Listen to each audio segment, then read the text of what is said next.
হ্যাঁ, আমি এইসব কিছুই জানি না, কিছুই আমি বুঝি না। হে এইনে মাইয়া তো হে ওইনে মাইয়া তো হে, আমি ঢাকা শহরে মাইয়াটা দেখছি। আর হে মাইয়া মোটামুটি পছন্দ হয়েছে, একটু মেয়েটা চালু আর কি। আমি চাইছি মেয়েটাকে ছবি তুলতে লেখা, মাইয়াটা দেন আমি সেলফি তুলি।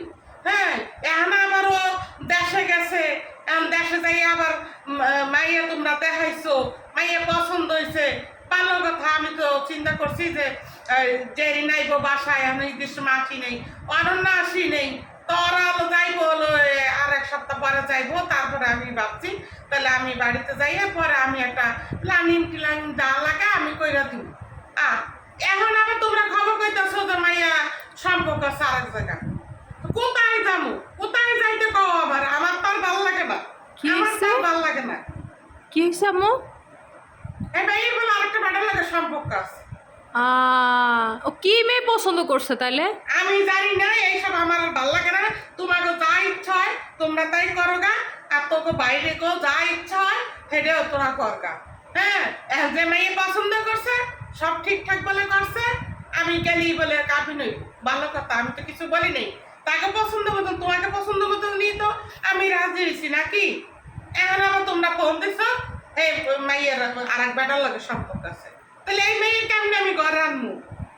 এই মেয়ে তো ঘরে আনলে কাজ বিয়ে করাম, কালকে আবার আরেক বেটার লাগে সম্পর্ক করবো। তোমরা চাইলে শুনে লইবে না? 3-4 বাড়ি খোঁজ খবর লইবে না? কি রে অনন্যা? বিয়ে ঠিক হয়ে গেছে, এখন যদি এই ধরনের কথা শোনা লাগে তাহলে তো বিয়ে করার আগে তো মনে করো না, আশেপাশে তো মানুষ একটু খোঁজ খবর লয় যে মেয়ের কারোর সাথে সম্পর্ক আছে নাকি ভালো কি মন্দ। এটা তো সবাই তো আমরা জানাও ফেলছি এর মধ্যে। তোমরা তো খোঁজ খবর লইবা নাকি? আমি বাবা কিছু বুঝি না। এখন তোমরা যা করলে ভালো হয়। তো এখন অন্য লোকের বেটার লোকের সম্পর্ক আছে, এই মেয়ে কেমন আনবা? আনবা রাখো। কি রে অনন্যা, কি হয়েছে? এই মেয়ে বলে আরেক বেটার লোকে বলে। হ্যাঁ শুনলাম তো, মানে কি আমি বুঝলাম না। সবাই তো এর মধ্যে বলাও হয়ে গেছে, দাওয়াত করছো না সবাইকে? হ্যাঁ, অনেক সব জায়গায় বলছি যে দেশে মেয়ে দেখছে, মেয়ে পছন্দ হয়েছে। হ্যাঁ, আল্লাহ, এখন সবাই কি বলবো?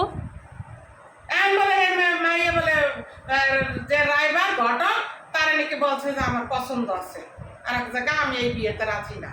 এটা কোনো কথা? তোমার ছেলে যে কি শুরু করছে, আমার কিচ্ছু ভালো লাগতেছে না। বিয়া বিয়া বিয়া বিয়া মানে পাগল হয়ে গেছে গা, বিয়ে বিয়ে মানে পাগল হয়ে গেছে গা। ছেলের বিয়া তো খুব খুশি খাসা লইয়া, আর এর কি ছেলের বিয়ের লেগে মানে একদম পাগল হয়ে গেছে গা। মনে হয় যে আর এরকম বিশ্ব সুন্দরী আর কোনো জায়গা পাইবো না মনে হয়। কি যে বিশ্ব সুন্দরী দেখছে আর কি যে বিশ্ব সুন্দরী আর মাথার ভিতরে ঢুকছে আল্লাহ ছাড়া কেউ জানে না। আমার আর ভাল লাগতেছে না, আমার আর ভাল লাগতেছে না। তো চাচিকে ফোন দিয়া বল যেমন খুশি হেমন টাইনের দিকে, আমি এর ভিতরে আর নাই, আমি এই বিয়ের ভিতরে আমি যাইতে রাজি নাই বাবা।